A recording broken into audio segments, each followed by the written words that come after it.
They didn't hurt her. He told me to laugh. That joke hurt her. No, I was like, what? And we're live.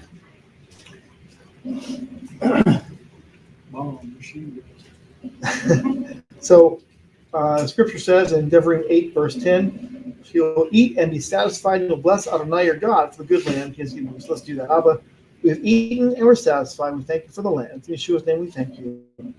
Amen. All right, so we're getting ready to do our penultimate study of the Ketuvim Netzarim for the year, and the 1 year cycle. It's in Hitgalut Revelation chapter 13 to 17 today. And before we get started, the prayer from Psalm 19. Let the words of my mouth and the meditation of my heart be pleasing before you, O Yahweh, my rock and my redeemer. That is our prayer here this evening. So kind of as a couple slides of reminders, this is where we get the term Hitgalut from a couple different sources. That means revelation. Comes from the word galah, to uncover. The couple of Hebrew texts of Revelation also use the word chazon, which translates to what? What does chazon translate to in English? Vision. That's correct. Giliana is Aramaic for revelation, and apocalypsis, of course, is the Greek term. Forget the term apocalypse. Looked at this last week. This is some of the correlations between the plagues. From, of course, the background shot is where it says Dam, and so forth. That's from our Haggadah for Pesach. Those are the plagues listed there from Shemot or Exodus. And the listing on the right shows where those plagues or similar plagues appear in book of Hitgalut or Revelation. And only one of them is not directly referenced. That's the term kinim, or gnats. It's indirectly because it says all the plagues in 11 verses 3 to 6, but not directly mentioned by name as the other ones are. Of course, the death of the firstborn was expanded from just the firstborn from Exodus to essentially at least a third of mankind in Revelation chapter 9, and expanded further with the additional listings of folks in Revelation 19. We'll get to that next week. One of the that essentially in this week's thing where it says frogs, it's not really frogs per se, but it's a demonic spirits that look like frogs. We'll get to that when we get to chapter 16. Okay, so a couple of slides here. This is based on a commentary that talks about keeping in mind several principles. And what this commentary is about, it says, this is from Yashanet, which is a messianic site. It says, Yahweh's ultimate plan is represented by the unification of his name, which is taken from the scripture, Zechariah chapter 14, verse 9. This is symbolized in various ways, such as the union of heavens and earth, establishment of the third temple, coming of Elijah and Messiah, marriage of the bride and groom. And if we have a grasp of what the unification of the name involves, we can better understand the story of Hitgalut, or Revelation. The second principle is that, simply stated, Hasatan's plan is to counter unification of the name and establish his own. Like from Isaiah Yeshayahu 14, I will be like the Most High. His tactics include deception, counterfeiting, and instilling of doubt in the minds of people. It's imperative to keep in mind, however, that everything Hasatan and any part of the evil realm does ultimately serves Elohim's ultimate purpose. And finally, that the main expression of the disunity of the name is that the Shekhinah, or the Yah's presence in the world, being in exile or separated, in a sense, from the rest of Elohim. And so in mystical texts, the Shekhinah is represented by the final He of Yud-He, Vav-He. This separation is mainly caused by disregard for Torah on the part of Israel, and to a lesser extent, everyone else, the world. The result is great power to Hasatan and the dark side, which causes greater disunion, thus lessening Elohim protection.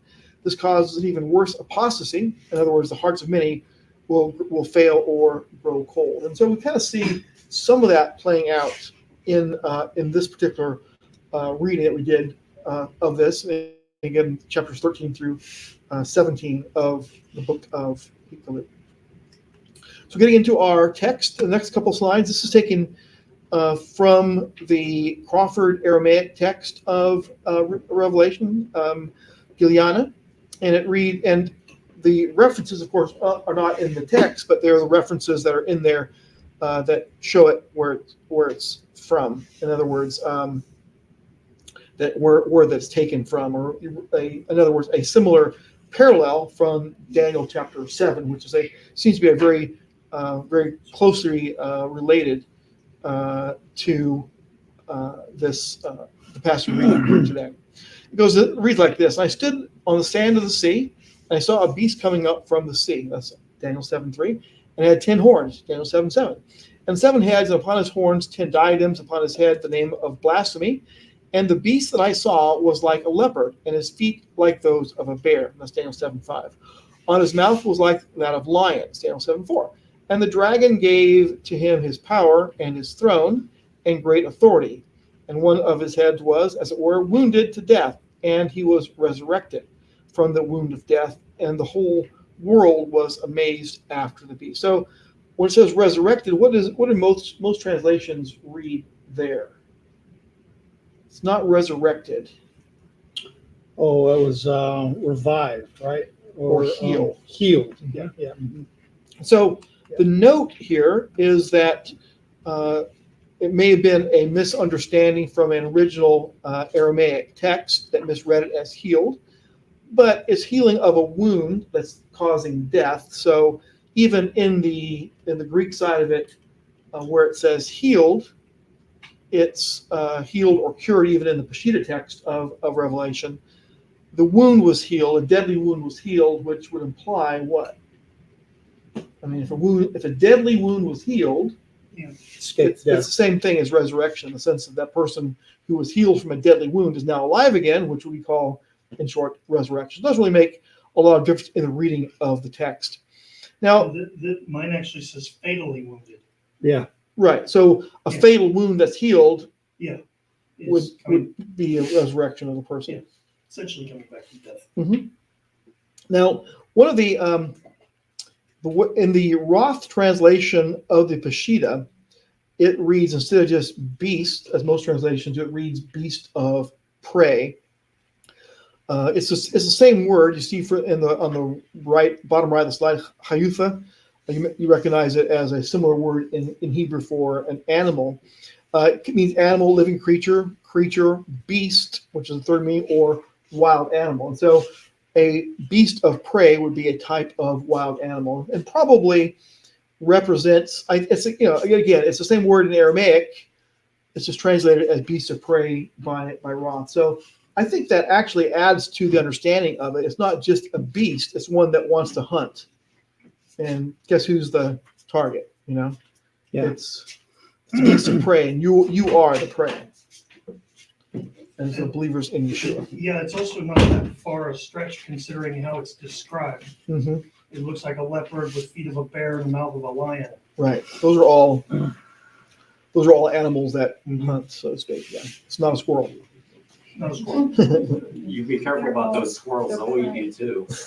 Yeah. Well, I thought it was the rabbit. Rabbit. That's the Big, nasty, pointy teeth. Those are beasts of prey, also hunting rabbits. All right, continue on. Continuing with verses 46. This is out again of Crawford Aramaic. And they worshiped the dragon because he gave authority to the beast, and they worshiped the beast, saying, "Who is like this beast, and who is able to make war with him?" So you stop there. It very much is a worshipful kind of thing, right? Mm-hmm. It reads a lot like Michamoka, right? Who is like him, or Mikael, who is like El. Whereas this is who is like the beast. In other words, someone who definitely wants to be worshipped as if he were El or Elohim. Verse 5. And the mouth was given to him for speaking great things and blasphemy, and authority was given to him to act 42 months. This is Daniel 7, Daniel 9, and Daniel 12. And he opened his mouth to blaspheme in the presence of Eloah or Elohim, to blaspheme the name and the dwelling of those who dwell in heaven.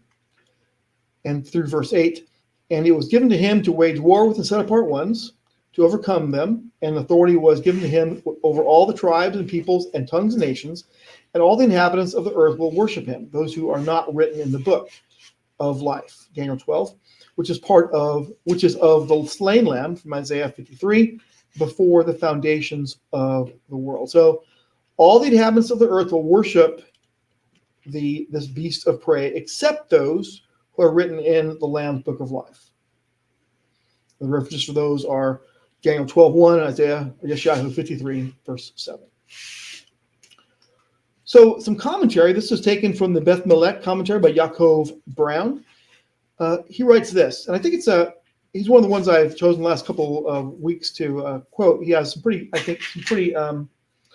good insights into it, and his website is bethmelech.com, and it's got at the bottom of the slide. You can go there and read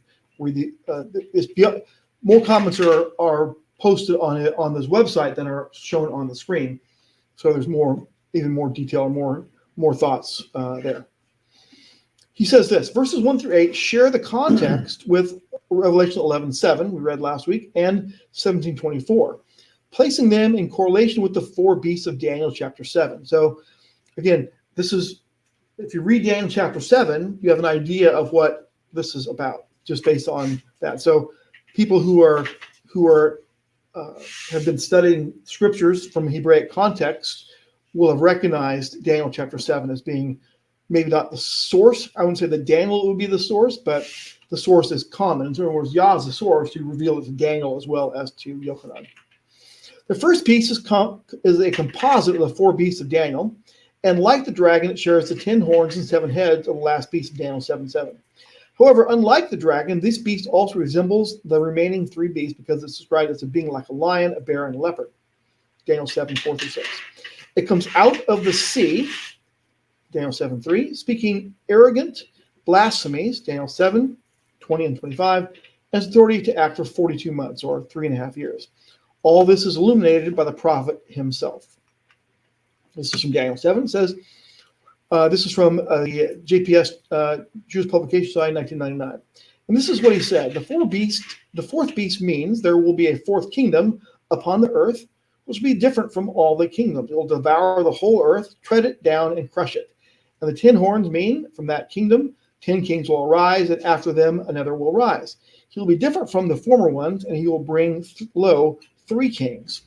He will speak words against the Most High, and will harass the holy ones, the Kedoshim, of the Most High. He will think of changing times and laws, and they will be delivered into his power for a time, times, and half a time. So stop there for a moment. How does time, times, and half a time is that generally understood to be? How long is that? 3.5 years or 42 months. So we read as well.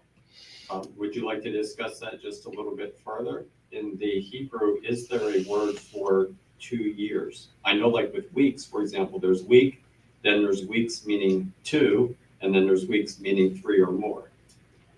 And do we have a similar thing with times?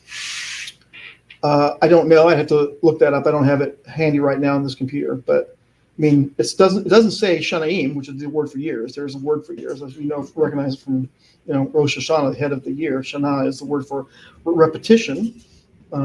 Same root word as Mishnah, the repetition of the Torah, but it is not years, and half a year. So in other words, 3.5 years is interpretation of that. Zamanim is the word for times. Zaman is the word for time. Mm-hmm. Is there a zemanot or another kind of a different plural for it that's a plural that's just 2? Versus the extra the yud ending on there, I'm not sure. I'd have to look at that and see if there's a word meaning different 2 versus 3 or more for that. Because if there were indicating 2, then clearly it would make it 3.5 of something.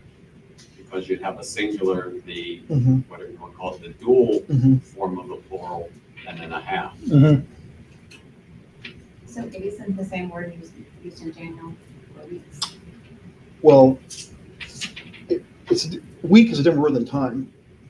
I mean, in Daniel, it's weeks for sure, not time. But This is Daniel. On Oh, screen oh, is I'm Daniel. so sorry. I mean, it's in Revelation. So, I mean, is it the same, you know what I'm saying, like the 3.5 years, the 42 months? Well, I think that they're a parallel. I think that Daniel is in parallel with Hitgalut on this. That's Right. Oh, it's mentioned as 42 months, times, and half a time, weeks as well. So I think it is a exact parallel with what Yochanan is saying in Revelation and what Daniel says in the prophecy here.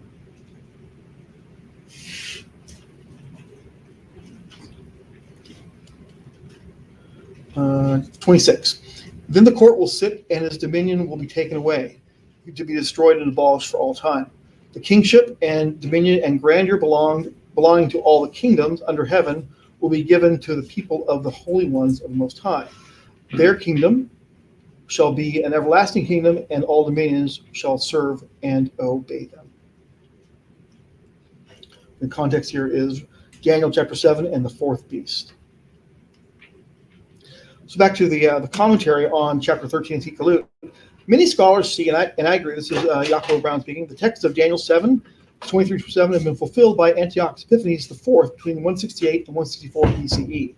He changed religious festivals and laws, banning the use of the Hebrew language, desecrating the temple by offering a pig on the altar, and placed the dead sacrifice, and requiring Jews to forsake the Elohim of Israel and worship false gods by keeping pagan festivals or be put to death. And then reference to Daniel 9, 11, and 12. All this took place over a 3.5 year period, times, and half a time. So what was the solution to this that was done historically? What happened historically? Maccabean revolt, right? That's what happened against Antiochus.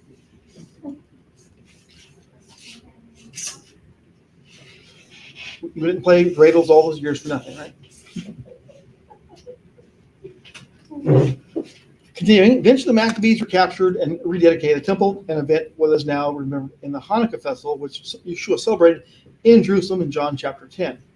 This is, of course, true. However, as previously stated, the cyclical nature of Jewish prophecy allows it to have multiple fulfillments. Continue on. The four beasts of Daniel are four kingdoms reflected in the beasts of Revelation, chapter 13, which is read, which for the modern reader can be understood as commonwealths, political collectives, or fiscal union between nations. Most scholars agree that these four kingdoms were represented chronologically in the empires of Babylon, Persia, Greece, and Rome. If this view is correct, then the beasts of Revelation, 13, will be either a literal reemergence of the Roman Empire or a collective of nations that perpetuate the same brutality and immorality of the Roman Empire. That will come up again. We'll talk more about the Roman Empire here in a little bit. His kind of final listing of this says, however, due to the metaphorical language used, there can be no certainty as to the exact interpretation. If you are to be humble servants of Messiah, we must consider the possibility that even within this unveiling, he holds back the perfect clarity of the Olam Haba, the world to come.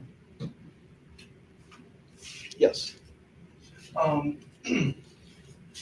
Like you mentioned, the cyclical nature, there was another one that kind of fulfilled that as well, where he changed the times, he did all kinds of things that weren't supposed to be done. Mm-hmm. And he did wipe out 3 other kings.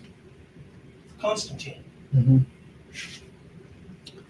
Right. So I think that when the Daniel prophecy was restated in Matthew 24, he was talking about something that's going to happen again, but it's going to be closer to that, be the destruction of Herod's temple, I think was going on there. So it's certainly something that could be refilled, cyclical thing that there is the motif, if you will, of Messiah or Messianic, pro-Torah and the anti-Mashiach, the ones who are against it. And we know from reading in the Ketuvim Netzarim that there are anti-Messiahs, people who are opposed to Messiah, and the spirit of Messiah was in the world even then.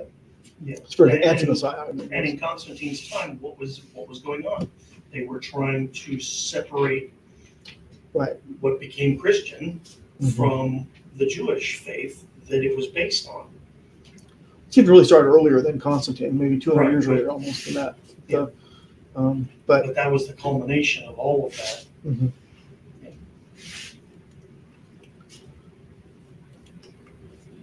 Okay, this is additional commentary on the three verses here. It says, the beast coming out of the sea represents the resurrection of a great empire, an empire of death and destruction as symbolized by the Hebraic metaphorical view of the sea as Sheol. There's also another view we'll see about sea. Do you remember what we read in, was it chapter 17? People. Sea represents people groups and groups of people.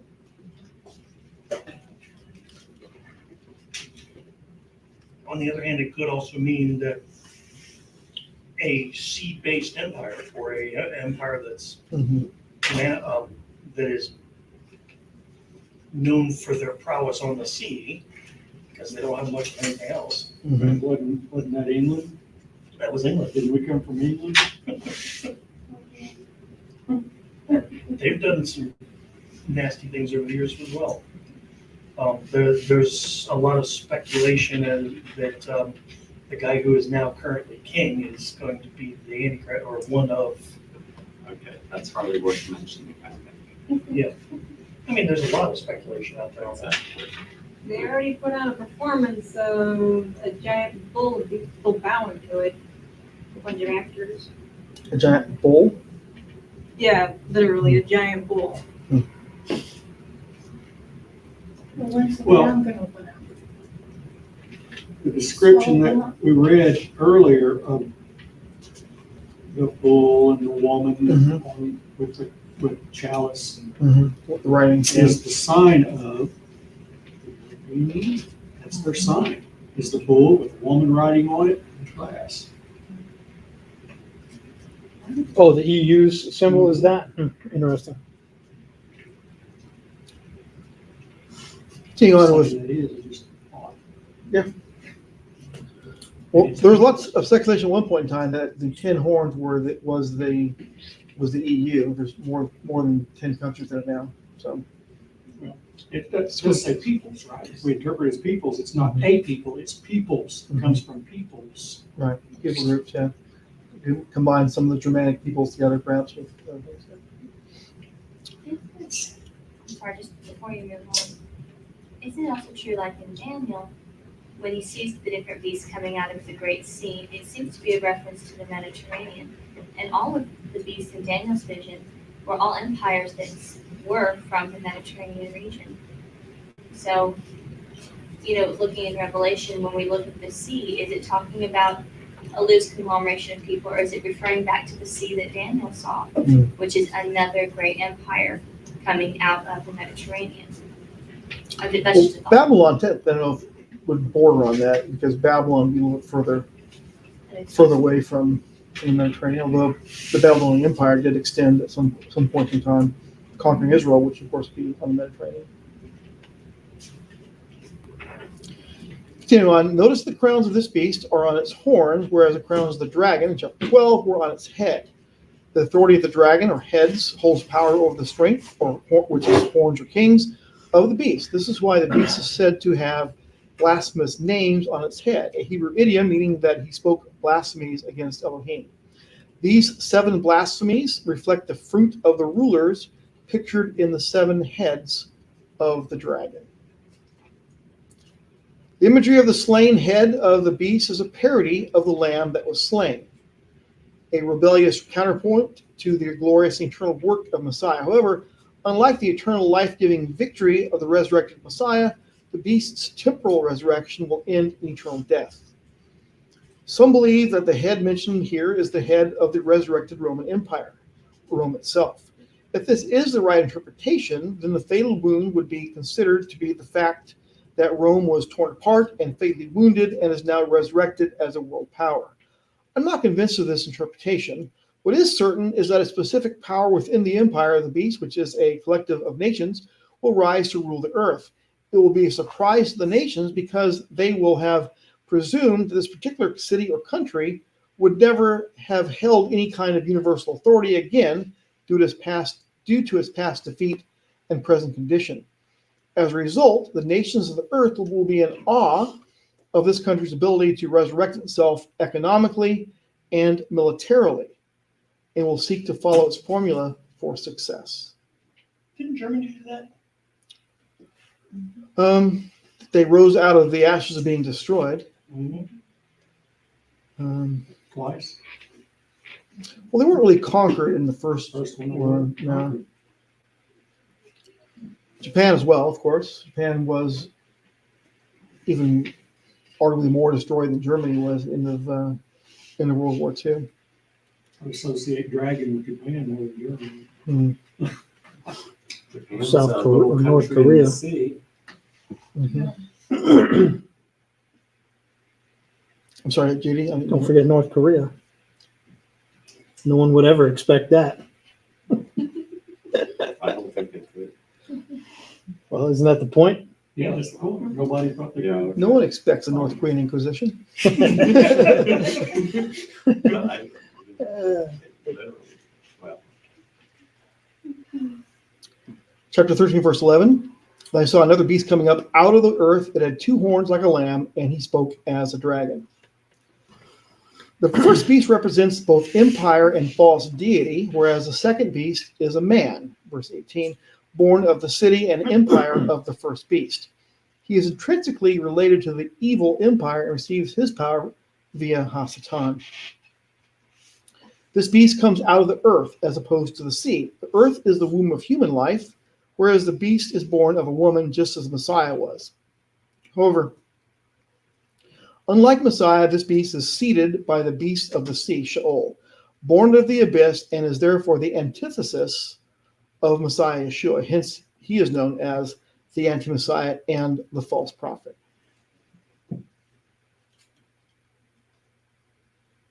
So, verse 11 is this another beast is the one coming out of the earth here, as opposed to the sea. Verse 14. Here's the verse 14 is the immortal moon of this has come to life.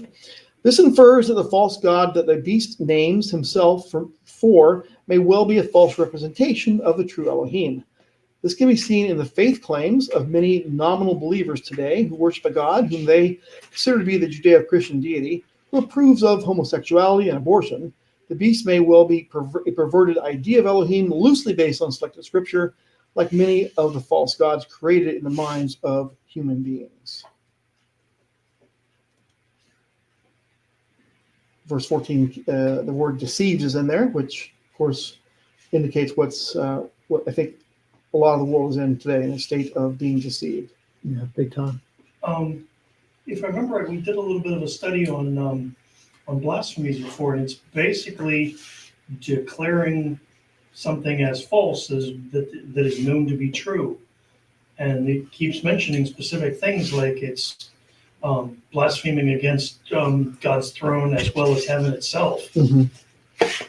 And there's a lot of preachers out there nowadays who are trying to push the idea that there isn't a heaven or hell. Oh, I've not really seen much of that lately. It could be the case. The preaching, not that there isn't one. It's all a lot of them are all about get it right here on earth, and they're not even interested in pointing out that sin actually exists. Right. And that's a difficulty, I think, because, I mean, when we think about things philosophically, what is sin? It's violation of the Torah, right? And so, if the Torah has been done away with, what are you even calling sin anymore? Yeah. It's just logically, it's a position that's logically impossible to maintain. That it is trying to do. So that's why there's such. If you believe that the Torah is true, then yeah, you can't maintain that position. Yes. Yeah, okay, I sort of included that in this thing I was writing earlier. Okay. What is good and evil? Good in the sense is moral righteousness or perfection. Evil is destruction.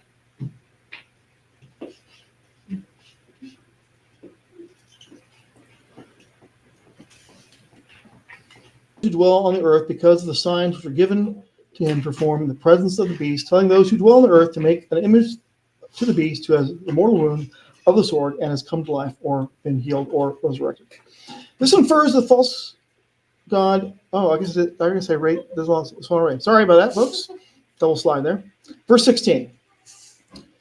He makes all the small and the great, and the rich and the poor, and the freemen and the slaves to be given a mark on their right hand or on their forehead. And he provides that no one will be able to buy or to sell except the one who has the mark, either the name of the beast or the number of his name. Reading later in chapter 20, we see that this tells us that being given this mark on the hand or on the forehead is a choice that people make. They had not worshipped the beast or its image and not received his mark on their foreheads or their hands. They came to life and reigned with Messiah 1,000 years. So not worshiping the beast and not receiving this image is a choice that believers will make. The mark then must be willingly received in order to be effective, which is a parody of tefillin, which you wear on your right hand or on your forehead, although it's a parody in the sense that most people would wear it on their left hand, because they're right-handed, but it's a reverse in that sense, but it's on your hand and your forehead is where the tefillin are worn in the time of Yochanan as well as in modern times.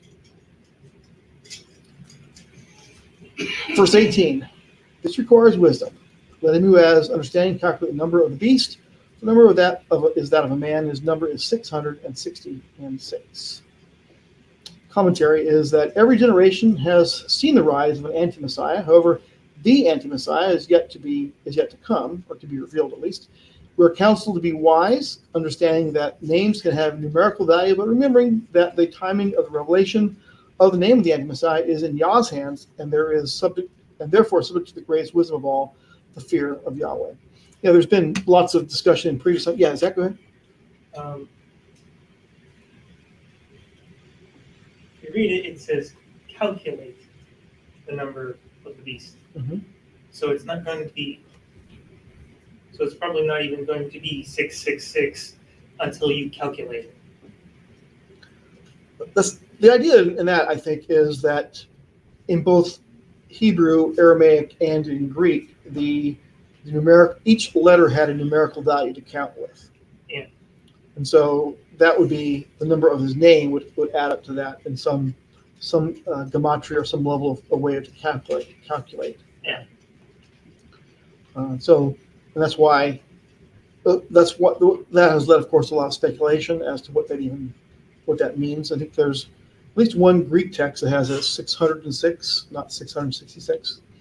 But it's definitely a minority reading. There's been lots of, at the time, I think that a lot of people thought he was referring to Nero because the term Nero Caesar, I think in Greek adds up to 666, which would place this remember when the writing of this would place this, if that were the case, and if it was speaking of Nero, that would certainly push this back into the 60s being written versus the 90s, which is the more prevalent view. And we didn't see all the things that happened with Nero, so that wouldn't be right to describe it as Nero. But there's been others that have that way. I mean, probably the funniest one, perhaps, would be counting 6 letters and 3 names. Ronald Wilson Reagan adds up to 666 that way. Not really calculated. It's just 6 letters, and there's been a lot of speculation on that. And the comment earlier about Prince, or now King Charles as well, has been out there for a number of years. Tim Cohen has a book called Antichrist and a Cup of Tea, and Monty has taught that for quite a while as well. His most recent a couple of weeks ago in a Messianic World update. He didn't say it wasn't the case, but he had said it would always have to be watching to see.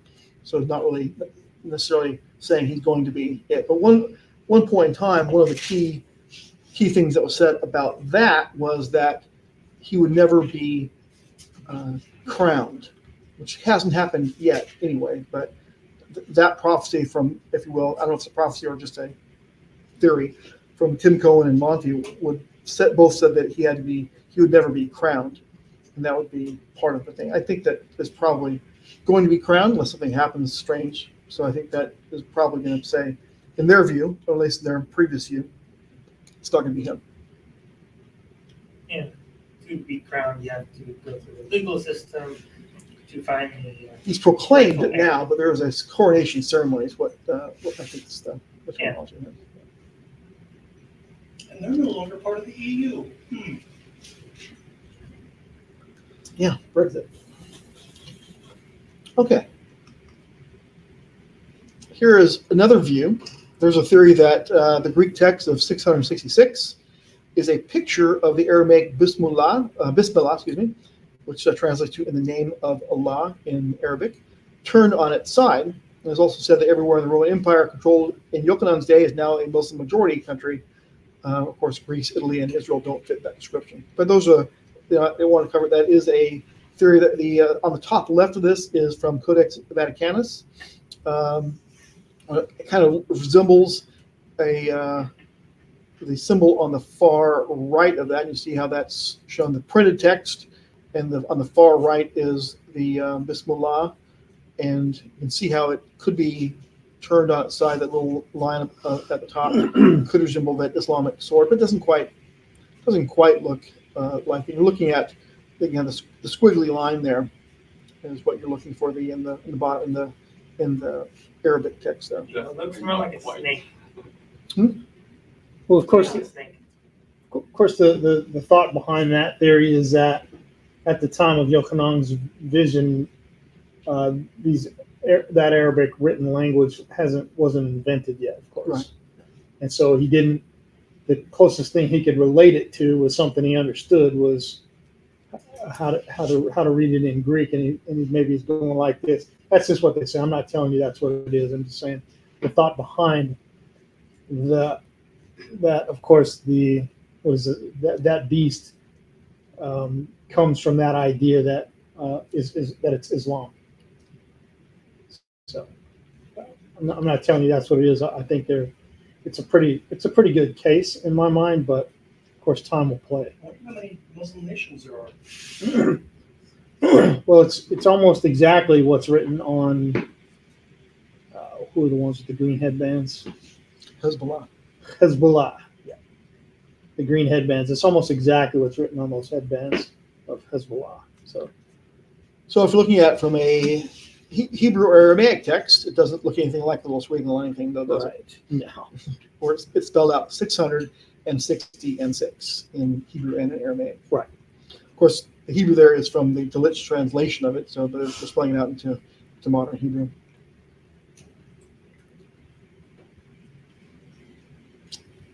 Okay, continue on then.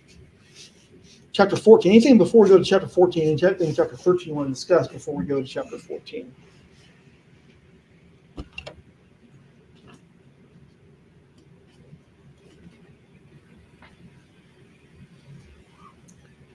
Crickets. Okay, so then, chapter 14, verse 1. Then I looked, and there was the Lamb standing on Mount Zion, and with him were 144,000 who had his name and the Father's name written on their foreheads. So there is in this text saying that there is a mark of the beast, but these 144,000 are the ones we saw back in Revelation chapter 7, and they have something written on their foreheads as well. And had his name, the Lamb's name, and his Father's name written on their foreheads. Foreheads are sealed in Revelation chapter 7. Both the Lamb's name and Father's name are written here. One of the two tefillin is worn on the forehead, and it contains the Father's name, the Vavhe. It symbolizes complete devotion and open profession. These 144,000 will be equally open and devoted about proclaiming the name of the Lamb Yeshua. So unlike modern tefillin, of course, Yeshua's name is in this idea of tefillin. 14 verse 8. Another angel, second one, follows saying, she has fallen, Babel, or Babylon the Great. She made all the nations drink the wine of God's fury caused by her whoring. So who or what is Babylon here? They're typically given as 4 different possibilities, Christian commentaries. Literally Babylon. Second would be Rome. The third is listed as the wicked world system, and the fourth is the ungodly in general. So, do we know for certain, based on the text, what is represented here by Babylon? Unfortunately, no. Yeah, I don't think we do. So, in one of these, though, the U.S. could be listed there in number 3, right? The wicked world system does tend to fall to the U.S. as the leading nation of the world. The banking system, everything tends to be based here, although there's other places where there's central banks as well. Yeah, I've also heard a couple other options, specifically New York, because that's where the banking system is based, as well as a number of other things. Well, UN headquarters is there, which would be the UN world headquarters system. is there, but also specifically the Catholic Church. Well, that would be Rome, I would think. Also, the Statue of Liberty. Is it, you know, Yes. On these, is it possible for the ungodly in general to be something that collapses or is declared as fallen? And of course, if it meant literal Babylon, would that not be like old news at this point? Well, remember, it's something that people will be surprised by. And I don't think you would be surprised to discover that Babylon has fallen. Again? Well, the question would be, the surprise would be that Babylon has risen. Well, I know they've been It was a wound. trying to. Look at it in a metaphorical sense. The wound that was healed is that Babylon, or is that an individual? I mean, because it's just desert right now. I mean, it's just deserted right now. Right. Well, there's no. I mean, yeah, Babylon. I mean, there is a Babylon. It's just not the center of the universe. It kind So of it was would have once. to become a city of. Yeah, it would have to be that whatever's represented by that would have to be, the kingdom, so to speak. I mean, Baghdad, of course, was once the seat of the caliphate for some time.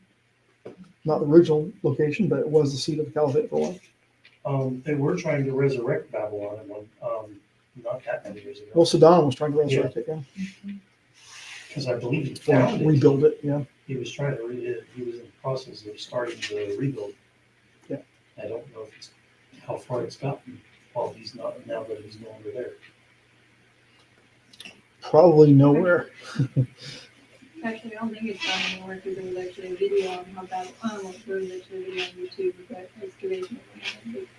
Can you read this a little wee bit louder? So Babylon is still very much dead. Isn't there a reference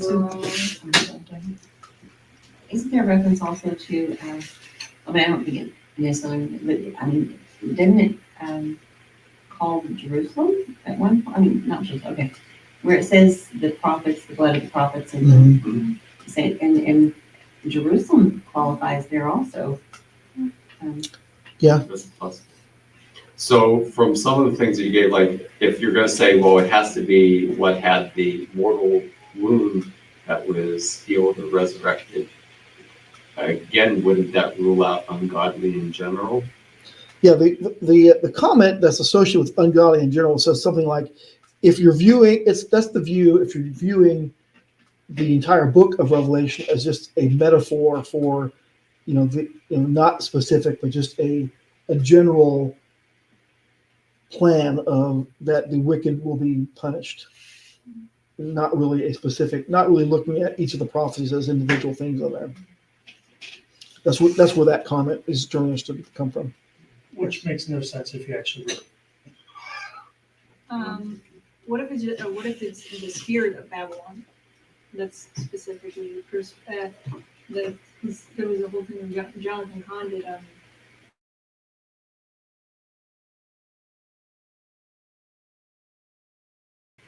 What's been going on in New York? New York has specifically, Right. And so for the wicked world system in that sense, in this these four. and usually when the Bible mentions whoring, it's talking idolatry specifically.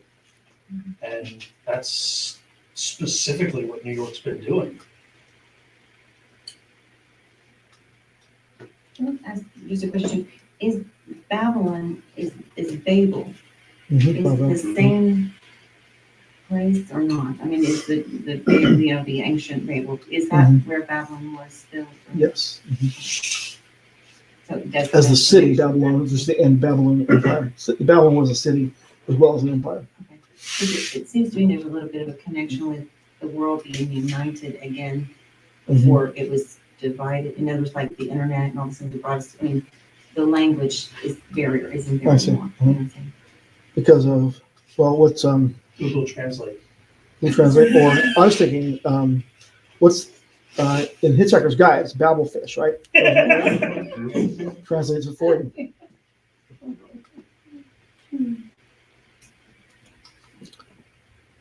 So the commentary, again from Beth Melech, Yaakov Brown. The phrase fallen is Babylon the Great combines the prophetic verses in Isaiah 21, Daniel 4, and it's repeated in Revelation 18 next week.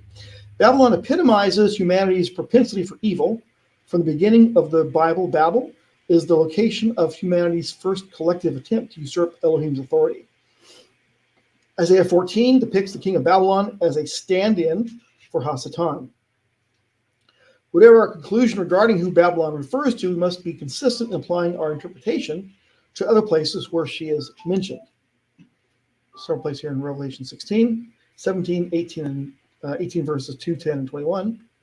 Some suggest that Babylon refers to Rome because it is known as a city set on 7 hills and was the subject of the Jewish Apocrypha in 2nd Baruch, chapter 11, 67, and chapter 11 and 67. Also, rabbinic writings such as the Midrash Rabbah on Song of Songs tells us one calls Rome Babylon.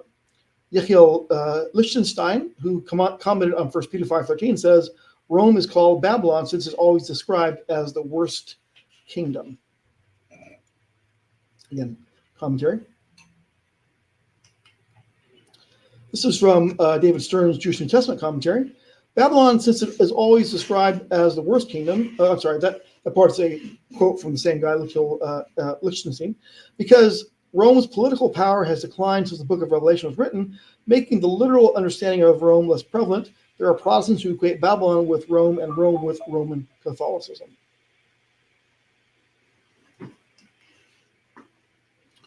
So, any further discussion on that? Because this is just the commentary here from. There's a lot of people that, even the Messianic side, who definitely would consider to be Babylon and Rome are related, and it's talking about the Roman Catholic Church there. Even it's not just Protestants, but maybe Messianics who came out of the Protestant viewpoint would still do that point too. Yeah, I when I think about it, I actually separate them because the Roman Empire. They were talking. We were mentioning it earlier.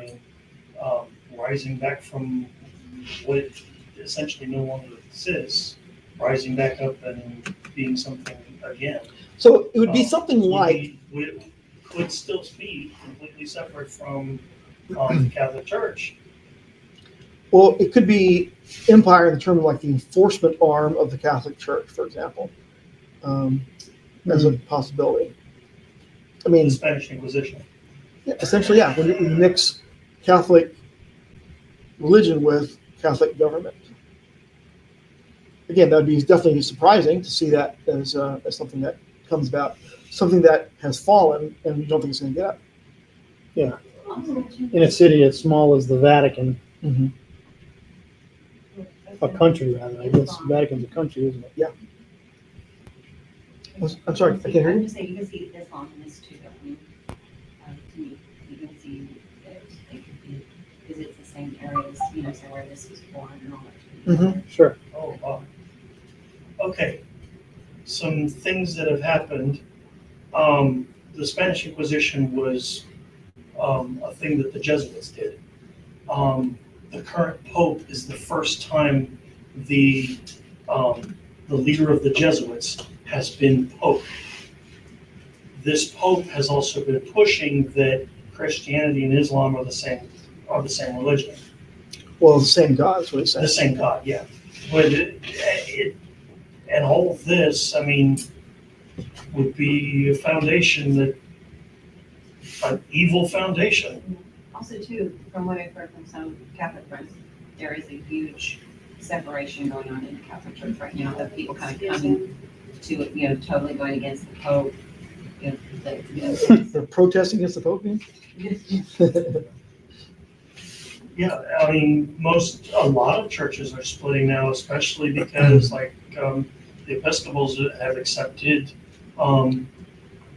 gay and In the U.S., it's not that way in Africa. It's very, there's, yeah, that, not the real schism African. within Episcopals Yeah. and Anglicans is African church versus European and American churches. I think it's also been happening in Europe, from what I understand, but there is a big split happening because of it. There's another group, I think it was the Methodists, who also started accepting that, and there are hundreds of Methodist churches who are going, we don't want any part of this. Let us out of the. We want Let us out of Babylon. part of this. Episcopalians as well. And They're since saying, those churches have been accepting that kind of stuff, a lot of people have been leaving those churches. Yeah. They've been falling apart. One important note here, if you don't mind me throwing it in, is don't form an opinion. Know all the options and stand by and watch what happens. Man your LPOP and figure it out as it comes. Don't form an opinion because you'll be wrong. which course of action you're gonna, it's based on different courses of action you're gonna confirm or deny. Exactly. Yeah. Yeah, Understand what they are, but just be on guard. It's just there's way too much going on for it to all be coincidence. Yeah. They're trying to pull something. And confirmation bias is real. On the idea that Jim just mentioned, so Europa was a Phoenician, which of course has probably Philistine princess, and the god Zeus fell in love with her. And so he came to her as a bull, but a very gentle bull, and basically tricked her into riding on him. And once she got on, then he went off and ran into the sea with her. But Europa was her name, and of course that's then the name of Europe. So that's how those are connected. Europa was the Phoenician princess, and also then the name of the continent. Interesting, thank you. So that was a woman riding a bull, and she was a princess. Everybody knows women can't ride no bulls. That's a man's sport right there. Yeah, Just saying. In this Unless case, you were in ancient Greece. Wait a minute. it was. Are you assuming her it was gender? the Greek god that appeared as a bull. Yeah, right. He was unusually gentle to trick her into this. I guarantee she didn't get the points she should have got out of that ride. You know, Wasn't it where the She's talking longer than, she's talking longer than 8 seconds. Sorry. She stayed on longer than 8 seconds. She got that going for her. Slide saddle, no less. The Minotaur, yeah. No, that's completely different. Oh, okay, because there was a bull involved in that one as well. Yeah, that's Yeah, like that one is voodoo or more- hoodoo or something. Well, then Let's keep going. the king of Minos. Yeah, the Minotaur, yeah. Where are the Minotaur from? Wasn't a woman riding. 14 verse 12. Here's this TLV is the Tree of Life version. Here is the perseverance of the Kedoshim, those who keep the commandments of God and the faith of Yeshua. This commentary is from the ISR's Sevenfold Message of Revelation, the back of the book there. True worship rests on fundamental principles, and the true worshiper has to comply with these two requirements. to guard the commands of Yahweh, and to believe in Yeshua. We read this in Revelation 12:17, Revelation 14:12, which is in this week's reading, and also 15:2 and 3, where the overcomers are described as those who sing the song of Moshe, Torah, and the song of the Lamb. Next year. I think that's where we stand in the terms of the Messianic community is built on those two things: guarding the commands of Yah and believing in Yeshua. That's what really distinguishes us from other bodies, I think. Even within, Sorry? even from within Judaism. Yeah, because they would say keep the commands, but they don't believe in Yeshua, whereas Christianity typically believes in Yeshua, but doesn't keep the commands. Yet. Right. Chapter 15. Yes, something 14 you want to talk about? Yeah, 14:6 through something. There were the three angels. Mm-hmm. My Bible brought up something about that, and y'all might find it interesting.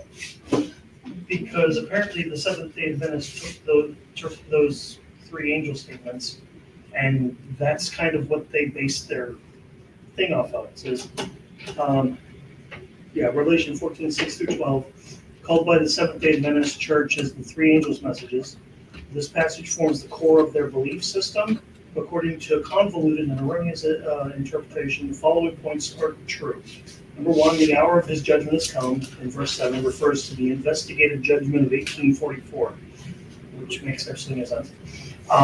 Number two, worship the maker of heaven and earth, verse 7, is a call to observe Saturday as the Sabbath, which I don't disagree with. Mm-hmm. It's like the only thing about them that I don't disagree with.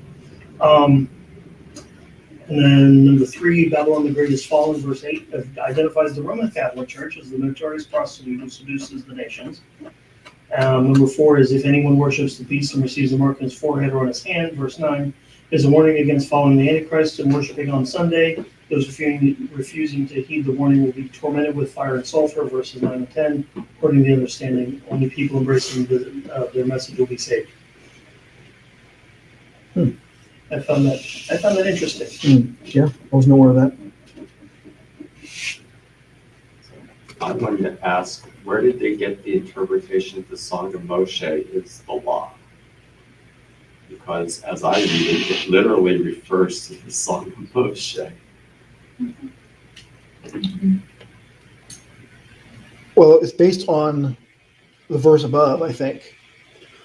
Whereas the believers in this time period, so to speak, are referred to here, are singing the Song of Moshe and the Song of the Lamb. In other words, typically, the Christians would not be singing the Song of Moshe, and the and traditional Judaism would not be singing the Song of the Lamb. I think it's the same idea. I think the Song of Moshe is literally shown there. It's from, of course, from Shemot 15, which is well known to Torah observant, those who read the Torah and have read that, so they know what that's talking about. There's a comment in a couple of slides on the Song of the Lamb as well, but from chapter 5 of Revelation, or not. So, and because it's the Song of Moshe and the Song of the Lamb are sung together by these same believers, which is parallel with Torah and Yeshua. Yeah, typically wouldn't be singing the Song of Moshe unless you knew what it was, and typically not going to know what it was unless you're a Torah keeper. I think you can make an inference anyway. So, and the same thing, you're not going to know the Song of Yeshua unless you're a follower of Yeshua. So those who sing the Song of Moshe and the Song of Yeshua, What is the Song of Yeshua? I don't think we know. Well, that's If we can assign the Song of Moses to a particular song, what is the Song of Yeshua? hold that question. Not till the end, but there's a slide that discusses. That's when we get to the next chapter. Chapter 15. Yeah. I think it's a song by James Block. Just kidding. Uh, Just kidding. Just kidding. Also Probably back has one. in 14, at the beginning, where it talks about the 144,000 again, our discussion from 2 weeks ago. Couple weeks ago, yeah. Yeah. We talked about it, and it could mean 144,000 actual people, or it could mean a vast multitude of people who are sealed of God. Mhm. So, and Because a lot of this thoughts. doesn't make it any clearer. Yeah. I think that most commentators I've read tend to think it's not a literal 144,000. I wouldn't argue that it is or is not. I'm just saying that most commentators look at it in terms of some sort of a gematria sort of thing that I've read anyway, like 12 times 12, talking about all of Israel, sort of idea with that, things of that nature. And this doesn't make it. Doesn't really say, yeah. Mhm. Right.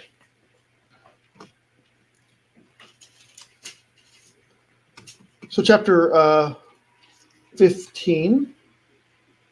Then I saw another great and wonderful sign in heaven, 7 angels who have 7 plagues, the last ones, for with them God's wrath is finished. And I saw something like a sea of glass mixed with fire, and those who had overcome the beast and his image and the number of his name standing by the sea of glass, holding the harps of God. They were singing the song of Moses, the servant of God, and the song of the Lamb, saying, Great and wonderful are your deeds, Adonai Elohei Tzevaot. Just and true are your ways, O King of the nations. So the commentary, this again is from Yaakov Brown's Beth Melech congregational commentary.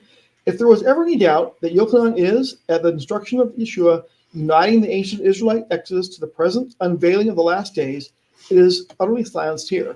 Elohim is saying, for the last time, send my people out. I think it'd be a better way of looking at the Hebrew, but let my people go, as that is shown here.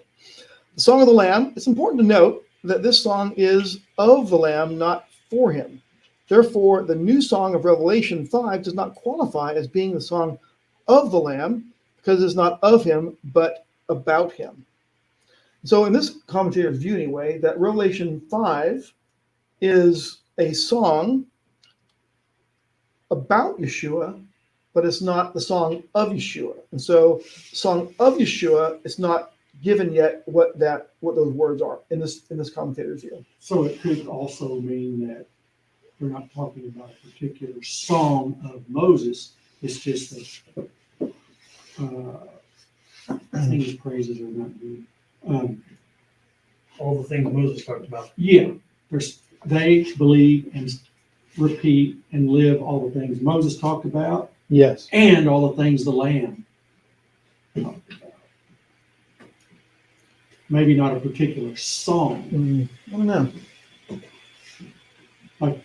If you say someone sang the praises of someone else, That works for me. Actually, I understand exactly what you're saying with that. I'm not saying it That works for me. Yeah, not necessarily a literal song, but Because if that formula was, if we were to take it as a precise formula, then what we call the Song of Moses, well, then there had to be a Song of the Lamb too. What is it? Well, again, if his view is right, then we don't have the song of Yeshua on the pages of Hitgalut. There's a song here that in chapter 5. right. But we have his testimony, and we stand firm on that. Right. That's what I'm calling his song. Yeah, his testimony. And remember, the dragon was enraged with the woman who keeps the commands of Adonai and has the testimony of Yeshua the Messiah. That's what I think. That works for me. I'm not saying that's it, but it works for me. Same for Moses. Same for Moshe. Because we got the commands of Elohim from Moshe. The song of Moshe is to be from the band Yeshurun, probably. Could be. It could be. That'll be surprising too. Was that an effort to say, let's move on? No. But now that you mention it, I'm just kidding. So this is Sorry. Wait a minute, can't move on. Wait a minute. I'm just saying, is the chapter 5, where it says, and they sang a new song? So in other words, we're the But- Lamb. right. What he's saying is when it says it's a song, they sing a new song. You are worthy. So it's a song to Yeshua, but not the song of Yeshua. That's about Yeshua, but not of Yeshua. That's in that idea. Okay. That's what he's getting at. Because it's not recorded. So this is a anywhere praise that song to himself Yeshua, but wrote a it's not song. Yeshua's song. And this is just one commentary's opinion. There are others that may disagree with that. So you're saying in the Greek, it literally has two different things of or about, it's two different. Well, because I mean, it's two different words, just like in Hebrew. Do we have to separate y'all? Yeah, I think you should separate those two. He's like, oh, what? J&T commentary, Jewish New Testament commentary, David Stern. He says the same thing. It's not the song of the Lamb is not sung to or about Yeshua, but by the Lamb of God. This is the song of Moses was sung by Moses and not to him, just as the victorious Jewish people learned and sang the song which Moses sang, Exodus 15:1. So the victorious believers in heaven learn and sing the song which the Lamb sings, like the song of Moses. The song of the Lamb exalts in just ways of God, using the language of the Tanakh, is found in Jeremiah 10, Amos, and Malachi and Psalms. That's Stone's commentary. You're free to not like it. You can be wrong, it doesn't matter. Continues on, but unlike the Song of Moses, it also brings out that in the final judgment, God is revealed as King of the nations, King of the whole world, as prophesied in Zechariah 14, so that all nations will come and worship before him, as predicted in the continuation of that passage in Zechariah chapter 14. That's Stern's view. That's all we have on chapter 15. It's a fairly short chapter, I think just 8 verses, I think it was, but Mhm. what, any other comments you want to talk about in 15 before we go to 16? Yes. Well, there's just one tiny little logical glitch, and that is as soon as Revelation mentioned the Song of Moses, and then some Christians read it and they saw some words for a song there. Of course, Christian authors did write the Song of Moses as songs and sing it, and even the Brooklyn Tabernacle Choir sings the Song of Moses, but their rendition of it as seen from their perspective. But they do sing what they call Song of Moses because, hey, it's mentioned there that that's what people But do they sing it in Hebrew? Well, now if we're going to make the criterion that they're singing Hebrew, that's going to rule out a lot. It's invalid. It doesn't say in Hebrew in here. But the Song of Moses is in Hebrew, in the Hebrew text of the Tanakh. Yes, but then that wouldn't be us, so Maybe. You don't know. maybe.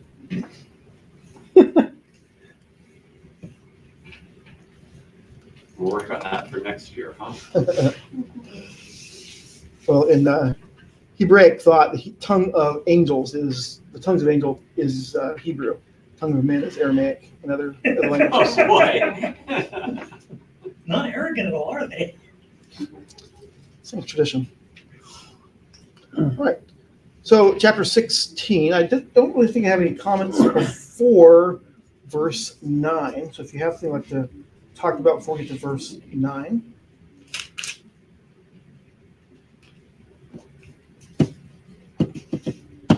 Or if it comes to mind after we go through this, feel free. So, the text says in chapter 16, verse 9, people were burned by the intense heat, yet they cursed the name of God, who had the authority over these plagues, instead of turning from their sins to give him glory. Stern's commentary is this: here is the New Testament's most cogent description of the normal behavior of the heart of hardened sinners. They cursed the name of God instead of turning from their sins, the result of which would have been to give him glory. Although God had the authority over these plagues, these unbelievers, in their irrationality, instead of entreating the only one who could help them, curse him. They recognize, next slide, they recognize that God controls the plagues, but blame him instead of themselves, since being amoral and materialistic, They see no causal connection between their own sinful behavior and these events as judgment. They remain unrepentant throughout the chapter. If he was really a loving God, he wouldn't be putting this on us. Just 1 second, going back to the songs. A comment from Cece just popped up. I'm guessing there's a lag. It says she's guessing that everyone will sing those songs in their own language, and Yah will receive them in His language. Babel tongues, not Babel fish.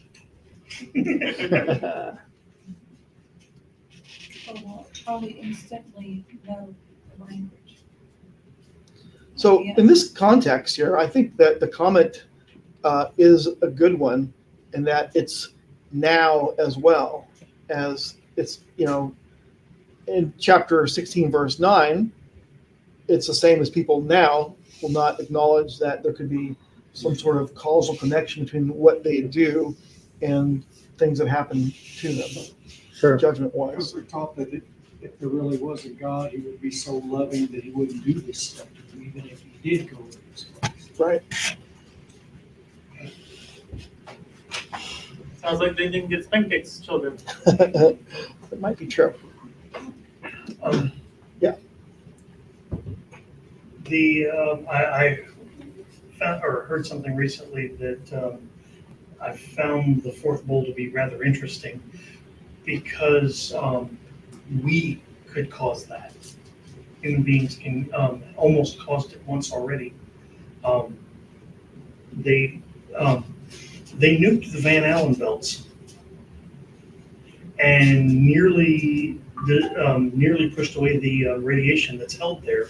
But that radiation is there to protect the world from the radiation of the sun. And if it had been much more powerful nuke that had gone off, it would have pushed the radiation out. The Earth would have had no protection. And as it describes here, that very thing would have been what happened. Everybody would have been burned. I saw that in an episode of Star Trek.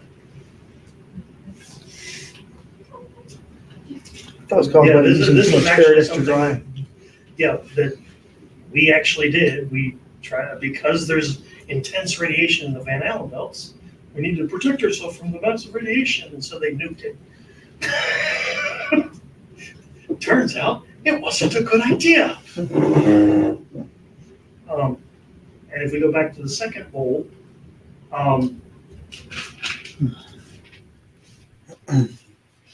the blood or the sea turning or the oceans turning Right. into blood. Right. That is very similar to what it looks like and smells like when there's a red tide. I was just saying it goes back to parallel with Shemot, with Nile turning to blood. Yeah. Yep. Well, All the the third bowl water. would have been more the Nile because that's the streams and springs, rivers and Yeah. springs. Okay. Mm-hmm. Second bowl is the sea.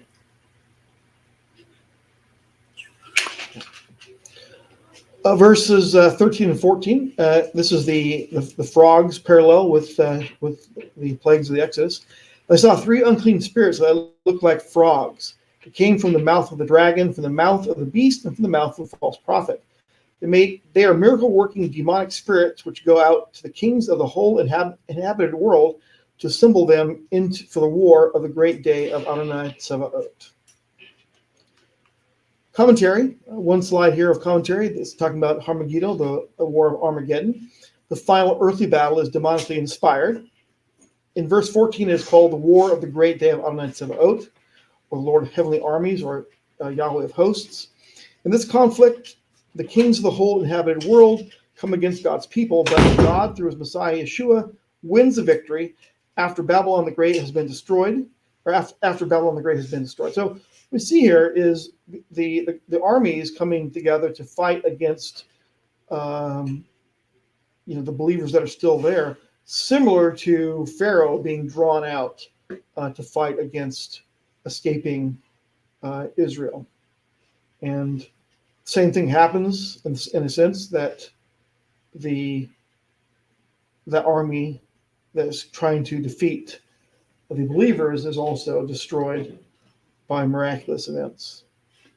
Yes. Cece's comment was, these plagues all seem to be the Egyptian ones on steroids.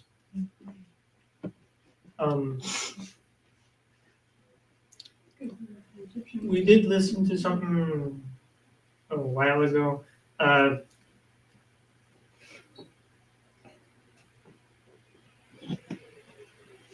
It described, it compared the frogs coming from the mouth to what Nero did, which was he decided that a frog would be his heir, swallowed it, barfed it back up, and then put it in a hiding spot.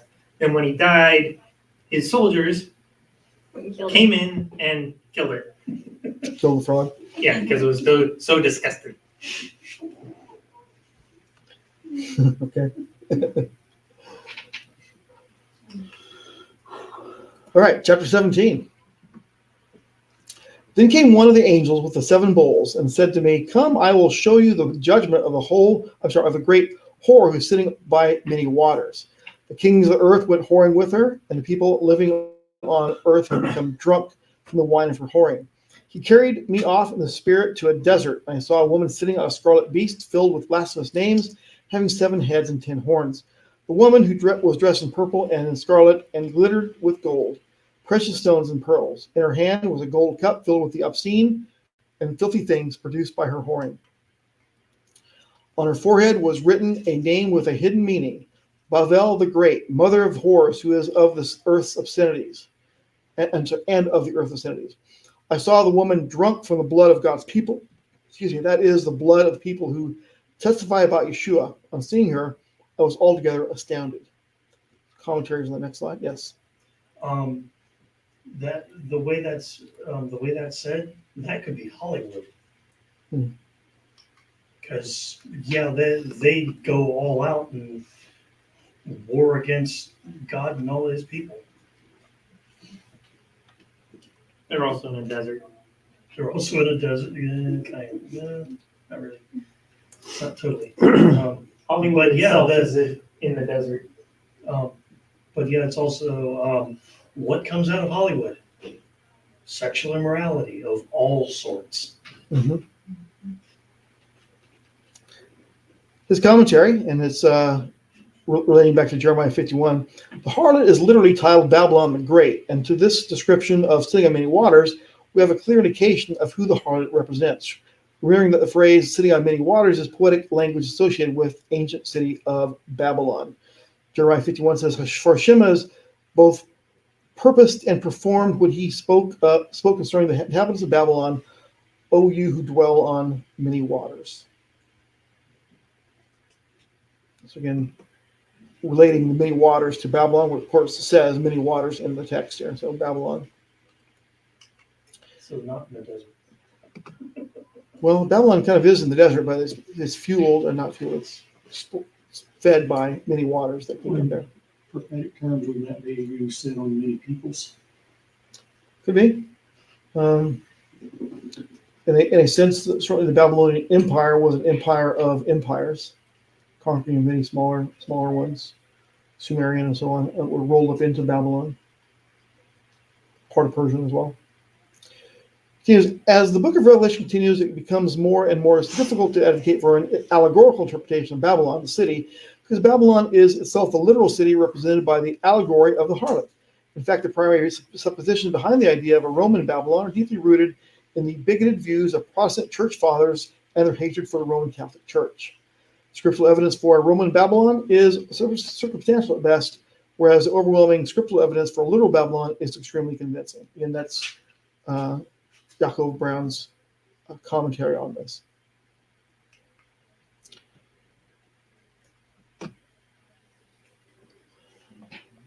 I think something got cut off in the bottom here. Here we are told the parable of the harlot and the beast, followed by an explanation of who they are, and must rely on the Holy Spirit to unveil any further meaning. Contrary to majority interpretation, there is no further step required. Therefore, the harlot Babylon is Babylon, and the explanation concerning the horns as rulers is intended to be mysterious in the sense that they're related to an ancient kingdom, Babylon, that at the time of Yochanan's writing no longer existed. With the words of the prophets concerning Babylon in mind, Yochanan records the revelation of Yeshua as if outside of time, understanding that a resurrection of this ancient city and empire was more than possible in the plans of God. If, as some say, the harlot is Rome, what is the mystery? Rome would have been the first choice of any reader of Yochanan's time, making it too obvious to be considered a mystery. The real mystery is how it could ever be possible for Babylon to rise again. So at the time, there was not a Babylonian empire. The city of Babylon existed at the time. It was in a different empire called the Parthian Empire. It's one of the successors of the Babylonian Empire, an enemy of Rome. Fought several wars with Rome. So in other words, he says that the mystery would say that of Babylon as Rome would not have been much of a mystery, and that's his commentary view of that based on the historical study. The real mystery is how it could ever be possible for Babylon to rise again. Of course, on the same token, if you're looking at Europa as a representation of Babylon, that'd be something that would be, the Roman Empire once ruled a lot of what is Europe today, all the way, of course, up into borders of Scotland. And then there was the Holy Roman Empire, which was neither holy nor Roman. From south of that, kind of pseudo-Austrian. Isn't there a prophecy that kind of negates that because it talks about Babylon being a place where nothing would be, and it is. In other words, like a place that would be inhabited by jackals and by, and wouldn't that kind of negate that if it was literal Babylon again? You know what I'm saying? Did it just, and I can't remember how the prophecy was and where it was, but talk about the part place where Babylon's, That's what Babylon is right now. The question is whether that's an eternal condemnation of it or whether it can be resurrected. Yeah. Kind of like Jericho, which was a permanent condemnation. It said, do not rebuild it. Well, Babylon at the Every time it that has, this was it's destroyed. written was a city in the Parthian Empire. Right. And so, Um, do you, I don't know what that was, does that prophecy about it becoming an habitation of owls and jackals or whatever is, was that, like you said, an eternal, or was it just something that is saying, oh, this is gonna happen? Well- It has, it's desolate. It's desolate now, but at the time that Yochanan was writing this, it wasn't. The prophecy was given at a much earlier time than that. So it hadn't been fulfilled at that point in time. Whether it's, that it would totally be that way. We see that Damascus will be a sea of glass, which has not yet happened either. And so we're looking at some things that are still to be fulfilled in terms of Oh, so prophetic. it could be after It could be the rise afterwards, and fall again. We still have Gog and Magog Damascus- to go through. It says and, Damascus will be a sea of glass. Yeah. So Damascus is going to get nuked. I think so. That's my understanding. So you mean it could be that instead of we're all looking for all this to happen like right now, which means we could have a lot longer left. Well, it could. The idea of wild animals running through it is a period of desolation. But just as it's a mystery how Ephraim is going to return, it's the same kind of a thing. Ephraim is prophecy returned, but there's nothing that says that Ephraim is even found yet. If For we sure. do that, would be a mystery. That'd be definitely a mystery. Well, think about it this way. How quickly did Israel go from a desert to being a place where millions of people live now and Basically, grow their own food? Mm-hmm. They don't get food imports or very, very little. It's all grown there. CC says that there are some ruins of Babylon, but not much of it survived. Chapter 17, verse 16, and the 10 horns which you saw, and the beast, these will hate the harlot, and make her desolate and naked, and will eat her flesh, and will burn her up with fire. The commentary is that the children of hatred beget hatred, even against those who are like-minded. It's in modern times, Islamic extremists fight one another for the ultimate position of power, i.e. ISIS, or the Islamic State versus Iran and their surrogates. Here the 10 rulers who have been set up for the purpose of submitting their power to the beast are used by the beast to defeat the harlot Babylon. whom he had also empowered, given that she rides upon him. In other words, the Babylonian Empire the Babylonian Empire states stage a military coup against Babylon, the city, and her ruler or rulers. Hasatan hates his own children. Yeshua reminds us that a kingdom divided against itself will not stand. He said this so as to make clear the unity and all-surpassing power of Elohim's kingdom, and so as to expose the self-defeating nature of evil. It's interesting to note that the punishment of burning by fire is commanded in the Torah for the wayward daughter of a Cohen who profanes his father. Her father, excuse me. Thank you.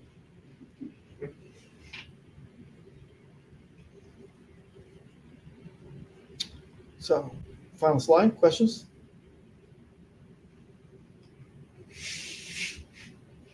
I was going to say, so when it says that the kings were, one is, and whatever, two yet to come, so that seems to put a particular kind of time signature on the message itself.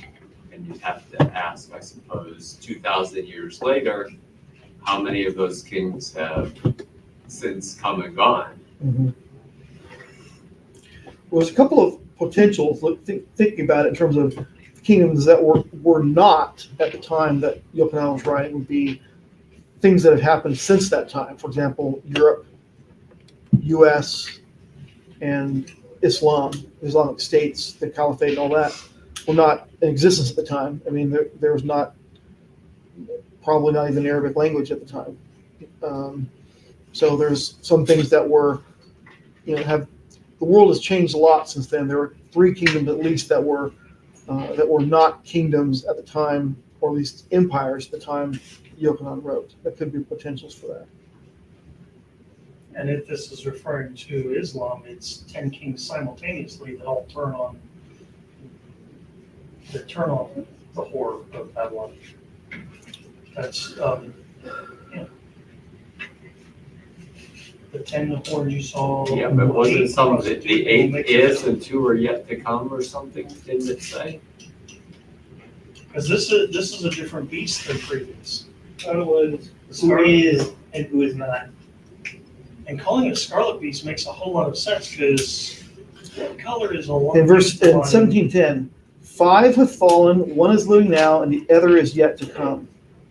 When he does come, he must remain only a little while. There's 7, yes. The beast which once was and now is not is an 8th king. It comes from the 7 and is on its way to destruction. The 10 kings you saw are 10 kings who have not yet begun to rule, but they receive power as kings for 1 hour, along with the beast.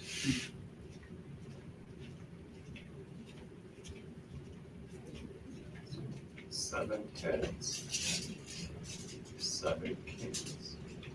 So anyway, so of the 7 kings, 5 were history, 1 was current, and 1 was yet to come. And so I guess what I was saying was if the 6th one already was 2,000 years ago, has the 7th one come and gone, leaving only that 8th added one to come yet. The 8th and then the 10th would happen.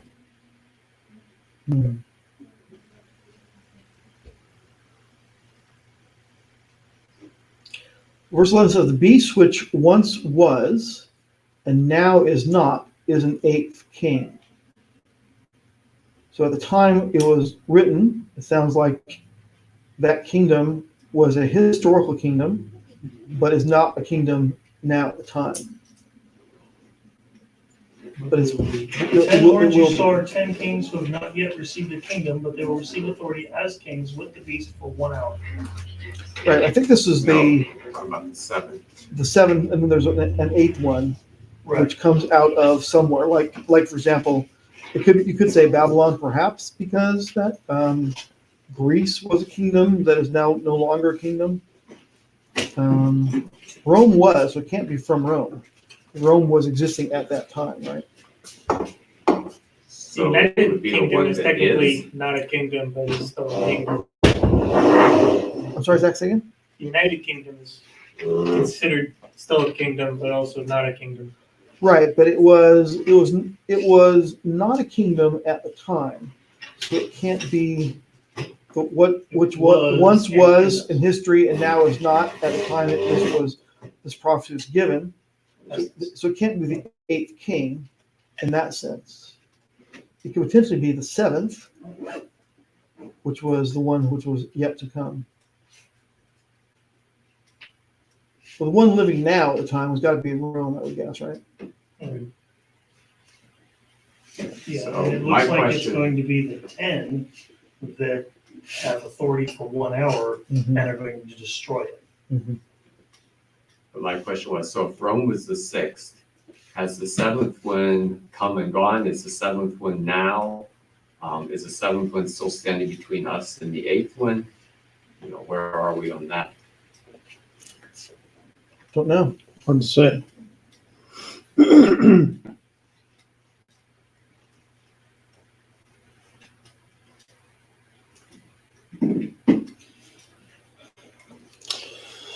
Good stuff. Any other questions or comments from online?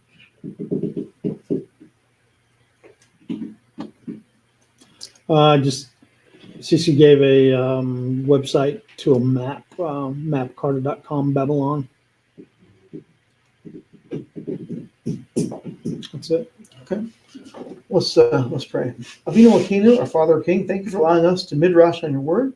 We ask you for wisdom and insight into understanding these when it's time for us to understand them. We thank you for this in Yeshua's name. Amen. Amen. Amen. Amen. Amen.